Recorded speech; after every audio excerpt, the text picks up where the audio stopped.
What's up, Broncos country? Welcome back inside the UC Health Training Center for another episode of Broncos Now. Team reporter and host Sydney Jones here. And coming up on today's episode, 9 News' Mike Klis joins the show. He'll give insight and analysis surrounding the team as the Broncos reflect on Sunday's loss versus the Titans and look ahead to another AFC West matchup here at home versus the Raiders on Sunday. All that and more coming up.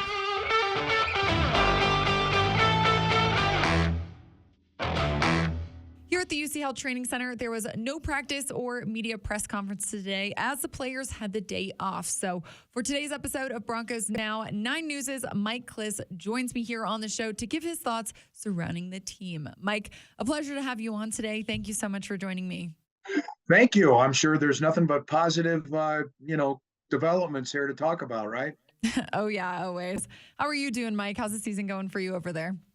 Good.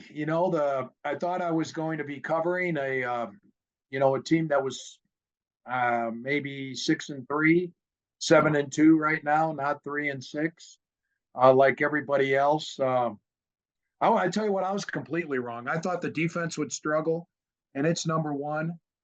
And then I thought, like everybody else, the offense would be scoring 24 to 27 points, and here it is, number 32 in the league. So it's definitely been disappointing, hard to figure out where to point blame.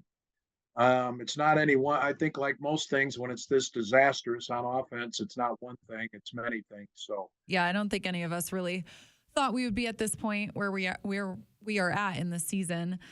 Mike, I want to look at last game in Nashville for a little bit here. Looking at the offense first, we really saw them try to build a good rhythm in the passing game. Kind of worked early on. They had that 10-point lead, but couldn't really keep anything going there. We heard Coach Hackett say on Monday that the lack of consistency there is really due to a bunch of things, due to play calling, getting on the same page with Russell, execution. To you, Mike, how do you want to see this team kind of look to fix some of those things moving forward? Yeah, I think what happened in the Tennessee game was any chance they had of maintaining momentum in the second half evaporated with the offensive line injuries. Yeah. Billy Turner was about middle of the second quarter, and then Graham Glasgow was middle of the third quarter. And nothing against Quinn Bailey, who, he's been on the practice squad for 4 years, been up and down with the elevations. And Luke Wattenberg, a sixth-round rookie. They just haven't, it's not them individually. They just hadn't played with the other guys. And offensive line is about cohesion. It's about 5 blocking as 1. And so you can't just throw guys in there and have it work. And it just looked like the pass protection for Russell Wilson just really broke down in the second half. They haven't been able to, having said that, Tennessee had 5 guys injured too on defense. So it's really not an excuse. They couldn't get, They haven't been able to run the ball all year. They still don't have a 20-yard run, which is the definition of an explosive running play, which is just unheard of after 9 games. It's ridiculous, especially with the running backs they had, even Javonte for 3 or 4 games. And, and then the pass protection is a combination of, I thought Russ on about 3 of those 6 sacks, he held on to the ball a long time. Yeah. And that's coverage sacks also. And that's why when Hackett said it's all 11 guys when it comes to the protection breakdowns, it's receivers not getting open. It's Russell not throwing it quick enough. It's the guys not blocking long enough. And so the backs, picking it up. I think when they tried to get Chase Edmonds the ball and get some juice going in the backfield there. But when Chase Edmonds is in the game, kind of like when Phillip Lindsay was there before, the defense sees a smaller guy to pick up the blitz, and they come. They bring the pressure. And so it's darned if you do, darned if you don't right now. It's a real shame. I was at least expecting excitement this year on the offensive side. Yeah, you mentioned the injuries. This team has certainly been hit by an insurmountable number of injuries this season. And, it's not just the Broncos either. I think the league is seeing a ton of injuries this year, and compared to some recent years. Coach did say on Monday, Mike, that, Jerry Jeudy and Graham Glasgow, they are going to be day-to-day. Billy Turner, K1 Williams are going to be week to week, unfortunately. But what do you think that kind of means for, this Sunday when the guys are back home and who might have to step up in someone's place? Yeah. Turner's going to be out at least, from what I heard, Turner's injury is in the 2 to 3 to 4 week range. Hamler's going to miss one more week. Jeudy and Glasgow may miss this game. It's going to be tight. I mean, I think it's going to go, I don't think they'll practice Wednesday. I'm not sure about Thursday. I think it's going to be tight for either one of those guys, but I would think Wattenberg and Bailey will be up. Again, we'll see about Cam Fleming. He was close last week. I think Cam Fleming might come back this week. I think he may come back ready or not this week in light of everything that's happening. And then at center, I think Wattenberg's got a chance to hold the fort down there. He'll have to work a full week with Russell to make sure those snap miscues don't happen again. For sure. The Raiders, what's interesting, the Raiders haven't been getting any pass rush since they played the Broncos in week 4 or 5. Yeah. Crosby got sacks that game, and the Broncos they haven't blocked him for 3 years. But other than that, they haven't got much pass pressure. So no excuses. The Raiders are in shambles and a mess too, for different reasons.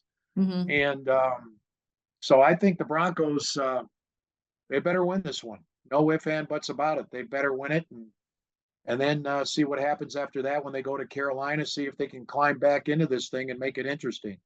Mike, you said earlier in the show that you didn't expect this defense to be playing at the high level they are playing. Why was that?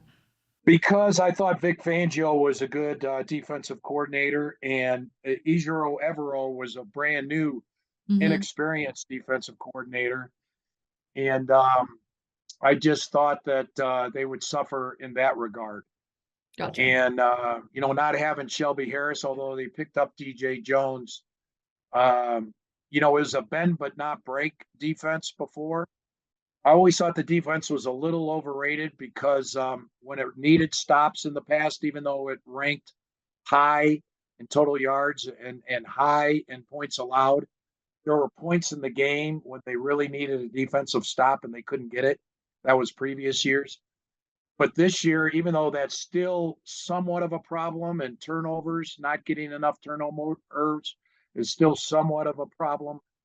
What I like about Ejiro is the amount of pressure he brings. He really mixes up the blitz. He shows blitz almost every play. He doesn't bring it every play, but he shows it almost every play. And I think that rattles the quarterback. And I like that aggressive type of defense. It's really worked well for his team this year. That's why they're better than I thought. Yeah, something that really stood out to me this week when Josie Jewell spoke on Monday was he said that this is the most fun that he's had since he's been in the league. And he said the reason for that was Coach Evero. And he said, like you mentioned, Mike, coaches just continue to impress week in and week out. I mean, we saw what him and this defense did on Sunday, held Derrick Henry to just 53 rushing yards. Hopefully we'll see that again this weekend with Josh Jacobs. Yeah, because Josh Jacobs only seems, he only plays well against them. Yeah. Yeah, against the Broncos. And they went with a 4-3 basically is what they did. They only used the one outside linebacker, Jonathan Cooper, and rotated, Benito in. But Draymond Jones, they had standing up as an outside linebacker, but it was really 4 defensive linemen and 3 inside linebackers. Griffith, Singleton, and Jewell all started. And at one point, they only had 1 safety, Kareem. So that's using the talent you got because Simmons was out. He was hurt. And that's using the talent you have and scheming against the opponent that you're taking on. And it worked. They did get burned a little bit in the passing game. But they got burned a little bit in the passing game because the offense couldn't do anything. I mean, it's hard to pitch shutouts. Yeah. Only giving up 17 points, one of them on a gadget play, where two guys that haven't played much ran into each other, Yeah. B.J. Locke and Demarius Mathis. So they did happen to find two guys who were inexperienced on one play. But other than that, and that 2-minute drive was unfortunate. It was all those slant patterns. Ejiro didn't quite bring the pressure on that one. And and they got away with a bunch of slants down the field. And then Westbrook, Akeen, however you pronounce his name, he kind of caught Kareem flat-footed on the goal line, and that was it. So anyway, the defense has been good enough, as has been pointed out time and time again. They're number one in scoring. When you're number one in scoring defense, you can't be number one. Number one is number one. You can't go higher. You can't expect better than that. So kudos to Evero and the defense, and shame on that number 32 offense. Well, Mike, last one here for you, and you kind of touched on this a little bit, but just what are your expectations for this team for the rest of the season now? Well, I have very little expectations beyond week to week, and I know I'm a media guy giving the answer that I hate to hear from players and coaches, but it's just hard to believe this. You got to see something from the offense before you can project anything in the future. And so just this game against the Raiders, can they score? They haven't scored 24 points. They scored 23 against the Raiders. That's their season high before. Can they score 23 again? That might do it. It might do it this week. I don't see where they're getting 23 points, though. The one way I could see the Broncos getting points is if the defense sets up short fields. That's one thing, the defense, and we've been saying that for 6 or 7 years.